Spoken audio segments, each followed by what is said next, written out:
Anak 5 tahun berhasil diselamatkan setelah tertimbun selama 3 hari akibat gempa di Cianjur. Berikut informasinya untuk Anda.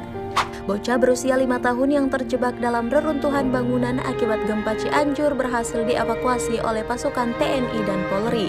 Anak laki-laki bernama Azga Maulana Malik itu ditemukan 3 hari pasca gempa pada Rabu 23 November 2022. Anak yang berasal dari kampung Rawacina Desa Nagrek ini juga ditemukan dalam kondisi masih hidup. Jadi, dalam proses pencarian kemarin, tim di lapangan saat membongkar puing-puing ternyata ditemukan seorang korban anak berusia 5 tahun. Alhamdulillah masih hidup, kata Kadif Humas Polri Irjen Pol Dedi Prasetyo dalam keterangan resminya Kamis 24 November 2022. Dedi juga mengatakan, setelah ditemukan anak tersebut langsung mendapatkan pertolongan medis. Anak itu kemudian langsung diberikan pengecekan dan bertemu dengan orang tuanya.